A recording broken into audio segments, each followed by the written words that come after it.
Ken Okel understands working under pressure. He spent a decade in TV news, organized hurricane relief volunteers, and ran a professional ballet company.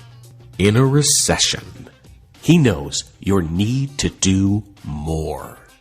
You are often seen as the Swiss Army knives of your organization. There are new federal rules. HR will take care of it. There's some sort of internal initiative that's going to be happening. Oh, HR will take care of it. There's something that no one else understands. HR will take care of it. So you have so many things that are going through your mind that you don't know what to do. And it's not about competence, but you're overwhelmed with all the choices, and you're afraid to make the wrong one. Is that most distractions can be boiled down into two different groups: firefighters and babysitters.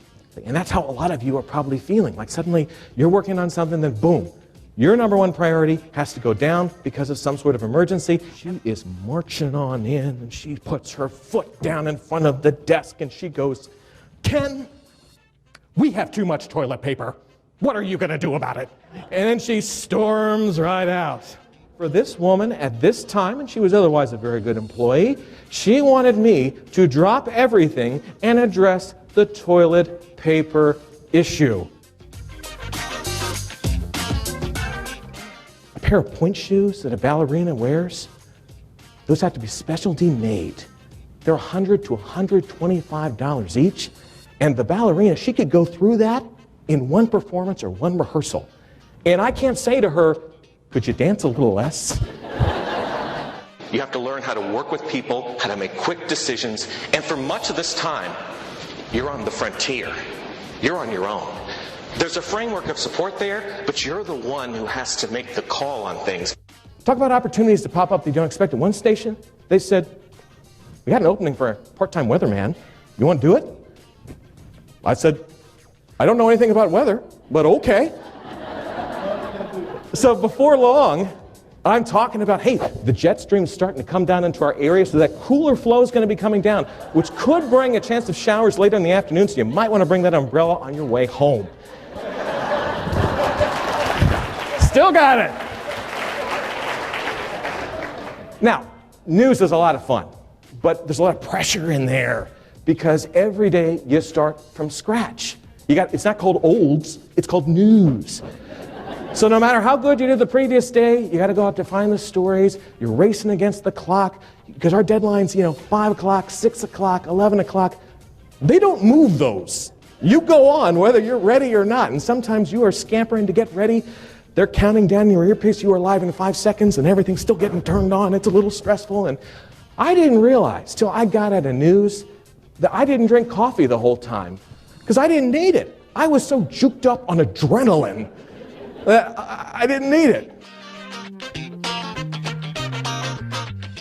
Often you go into a gym, they show you around, when you're touring the place. They're telling you, oh, this equipment is brand new, everything's fine, we're going to be here for you, you're going to be listening, this place is going to be spotless, and you're like, all right, sign on the dotted line, here's my credit card. A couple months go by, and you start to notice that the relationship has maybe changed a little bit. You mentioned to somebody, hey, the cycle bikes doesn't seem to go as well as it used to. And they're like, oh yeah, we'll take care of it. We'll tell maintenance about it. And then maybe you're walking through the gym and you're like, ooh, it's a little dusty. They're not really cleaning this place like they used to. And there was one place where I went where their cleaning ritual consisted of a gentleman walking around with a towel, just kind of going like this. I think he was trying to scare the dust away.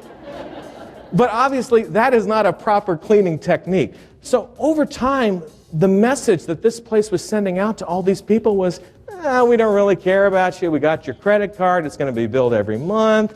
We're not going to worry too much about all this. Good luck. We bet you won't cancel. So for some organizations, you can get away with that.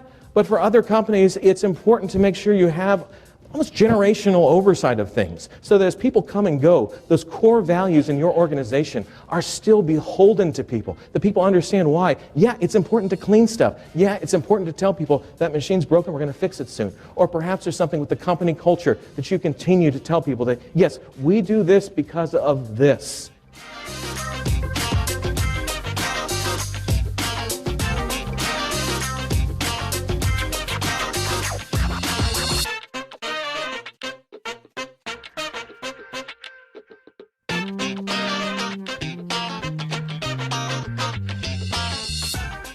The gist of this exercise was, I wanted to give you all a challenge or an obstacle.